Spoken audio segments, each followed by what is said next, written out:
Merhaba, ben Doktor Ayşegül Çorumlu. Size elimde enjektörümle ne anlatacağım? Aslında bizim burada kullandığımız IV dripler dediğimiz intravenöz yani damar içine uyguladığımız bir takım vitamin ve minerallerin neler olduğundan kısaca bahsedeceğim. Çok yerde duyduğunuza eminim. Peki.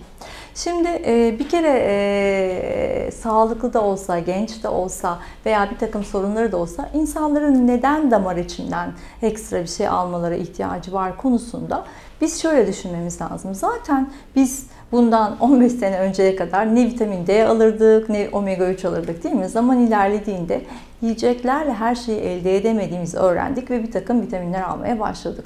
Ve hatta biz yiyeceklerle bir sürü şeyi elde ediyor olsak bile daha yavaş yaşlanmak ve daha genç kalabilmek, hastalıklara önceden durdurabilmek için bazı şeylerle fortifiye yani güçlendirilmemiz gerektiğini kavradık. Dolayısıyla hayatımızda da bir vitaminler dünyası var. Sağlıklı beslenmenin dışında.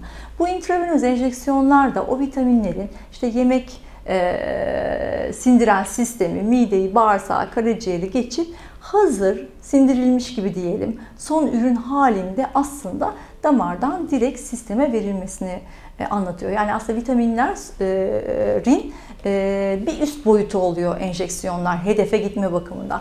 Mesela nereden örnek biliyoruz? İşte C vitamini ağızdan o kadar emilmiyor gibi cümleler kullanılır. Çünkü vücut işte bir takım o sindirim sürecinde emilmekle ilgili ya da sindirimi ayrıştırmakla ilgili bir şeyler yaptığından siz 1 gram C vitamininden aslında onun %10'u kadar C vitaminini 10 miligram kadarını kana hedefe götürebilmiş oluyorsunuz. Bir sürü madde için bu böyle. Çünkü zaten bağırsak sorunlarımız var, emilim sorunlarımız var.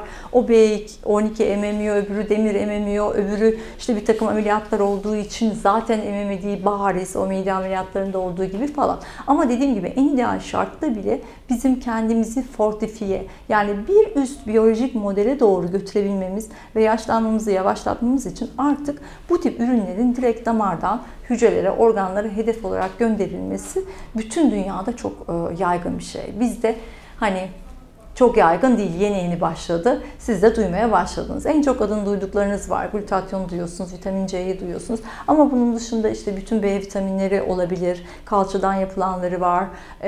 Yani kas içerisine, damar içine yapılanları var. Alfa lipoik asit var, koenzim Q10 var, selenyum var.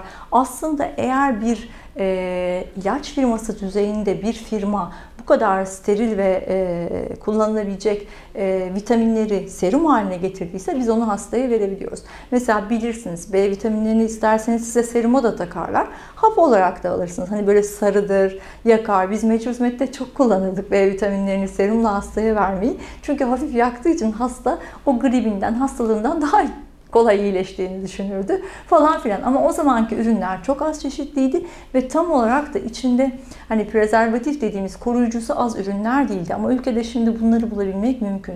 Saf, temiz, vücuda alerji yapmayacak, herhangi bir koruyucu katkısı olmayacak her tür ağızdan alınan vitaminin iz düşümlerini damar içi olarak bulmak da mümkün. Ve bunları farklı kombinlerle ihtiyaca göre yapabiliyoruz. İşte zihin yorgunluğu diyorsanız bir şeye uygun buluyoruz veya işte yağ yakmak istiyorum diyorsanız başka bir şey uygun buluyoruz. Farklı farklı ihtiyaca yönelik yapıyoruz. Siz en çok dediğim gibi glutatyon ve vitamin C'yi sağda solda duyuyorsunuz. Bunu herkese yapabiliriz. Çünkü glutatyon temel detoksifiye eden ana maddemiz. Vitamin C de zaten bizim vücudumuzun üretemediği ve oral olarak alırken de zorlandığımız bir madde olduğu için bu ikisi kardeş kardeş. Özellikle gamma GT'niz 20'nin üzerinde ise sizin için bir temizlik backup'ı oluyor. Gamma GT de glutatyonun deposunu gösteren bir karaciğer enzimi. Hani en çok alkolde yükselir diye onu biliriz. Niye alkolde yükselir? İşte detoks etmek için alkolü onu harcarsın da o yüzden yükselir. Eğer bir miktar yükselmişse o insan için bile uygun olabilir. Aynı şekilde cildin daha parlak olmasıyla da ilgisi var. Çünkü hem vitamin C ciltle işte ve kolajenle vesaireyle alakalı hem de glutatyon vücuttaki lekeleri de temizleyen sistemin bir parçası olduğu için cildinizin daha parlak görünmesi mümkün olabilir. Bu gerekçeyle de yapıyorlar. Ben genel olarak dediğim gibi ana karaciğer hattındaki detoksifikasyonu güçlendirmek için bunu kullanmayı tercih ediyorum. Sizin benden duyduğunuz bir de NAD'miz var biliyorsunuz NAD var. NAD dünyada bulunması çok zor bir şey. 3 tane NAD var. Üçü de FDA onaylı. Geri kalanlar NAD değil, onun prokürsörü yani ön maddesi dediğimiz enjeksiyonlar veya vitaminler olabilir. Gerçekten Amerika bu konuda çok sabit bir regülasyon izliyor ve çok az ürüne izin vermiş durumda.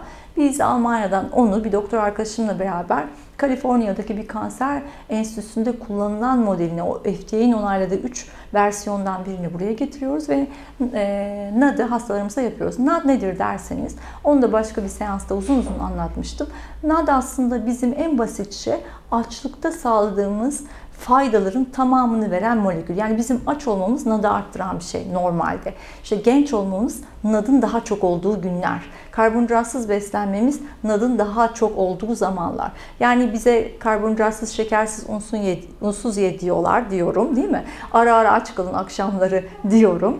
Ve işte gençlikle yaşlılık arasında da bir takım biyokimyasal moleküler farklılıklar var diyorum. Bütün bunların temelinde o NAD bir sinyal molekülü olarak şükür ki üretildi ve biz damar içinden bunu hastaya verdiğimizde onun vücudu o sırada yemek yemiş olsa bile açlık sinyalini, yemek yemiş olsa bile yenilenme sinyalini, yaşlı olsa bile işte kendini rejenere etme sinyalini vücuda veriyor. Dolayısıyla NAD'ın da böyle bir avantajı var ama NAD başlığı altında yani beynin daha net düşünmesinden, açlığınızın azalmasına, daha kolay kilo vermenizden, enerjik hissetmenize kadar o yol çok uzun. Gerçekten biyokimyada bir molekül tek bir şey yapmıyor. Aynı şey vitamin C için de geçerli. Vitamin C'yi siz osteoporoz için bile anlamlı olarak kullanırsınız.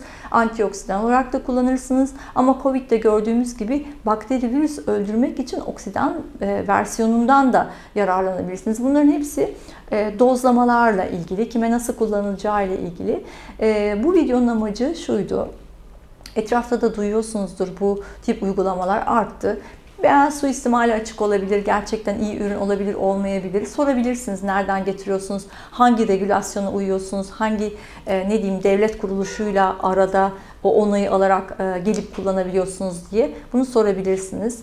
Yaptırdığınız klinikte ATT dediğimiz yoğun bakımcılar var mı? Hiçbir şey yapmıyor ama gene de regülasyon olarak bir ATT'nin orada bulunması gerekir ya da çok iyi bir hemşirenin başınızda bulunması gerekir. Bulunduğunuz yer poliklinikse daha güvenle yaptırabilirsiniz. Çünkü ben de bir poliklinikte çalışıyorum. Onların regülasyona uygunlukları daha fazla. Bunlar küçük ayrıntıları ama tabii yani bazen hasta geliyor, 3 yıldır hiç memesini kontrol etmemiş, 45 yaşında hasta, ben glutatyon, vitamin C'ye NAD alayım filan. Okey, ama bana sağlıklı ve uzun yaşam için geldiysen, senin şimdiye kadar basit bir check-up'ın ve hayatındaki en büyük riski oluşturan meme check-up'ın yapılmadıysa ben o kişiye bunları yapmayı tercih etmiyorum. Bütün sistemini check ettikten sonra tamam, artık sen daha fazla gençleşebilmek ve daha yavaş yaşlanmak ve olası hastalıklarını azaltmak için benim protokollerime uygunsun diyorum. Yani kapıdan girene bunları yapıyor olmak işte biraz suistimale girebilir. O hastanın bütçesi ve yaptıklarına göre sıralamada buna sıra geliyor mu? Ona o zaman bakmak lazım. O yüzden bu tip uygulamalar bir tık da lükse girerler. O yüzden kime yapılacağı, kime önerileceği gerçekten nazik. Çünkü hastalar doktorunu sevince, hani güvenince her söylediğini yapıyorlar ama bizim de hastalarımıza karşı onların yaşam şartlarına veya biyolojik ihtiyaçlarına veya daha önceki eksiklerini gidermeden o işlere dalmamamız gerekiyor. Ama ileride bu çok daha da yaygınlaşacak. Çünkü dünya böyle gidiyor.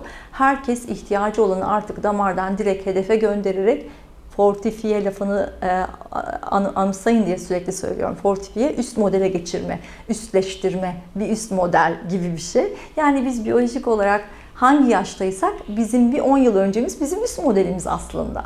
Değil mi? Yani üst model bir yabancı değil. Senin daha genç, daha iyi olduğun veya daha sağlıklı yaşam kurallarına takip ettiğin zaman senin üst modelindir. Biz de bütün bu vitamin destekleri de olsa, intravenöz desteklerle de olsa, yaşam şekli ve başka önerilerle de olsa bizim buradaki amacımız sizin üst modelinizi yaratmak ve sizin üst modeliniz aslında sizin daha genciniz ve paralel evrende çok daha sağlıklı yaşayanınız. İşte o kimse sizi o yapmak istiyoruz. Buradaki intravenöz enjeksiyonların amacı da o yolu biraz daha hızlı yürüyebilmenizdir. Ama tabii ki kişiye özel. Teşekkür ederim. Bu konuyu da aydınlatabildiysem çok memnun olacağım. Abone olursanız sevinirim.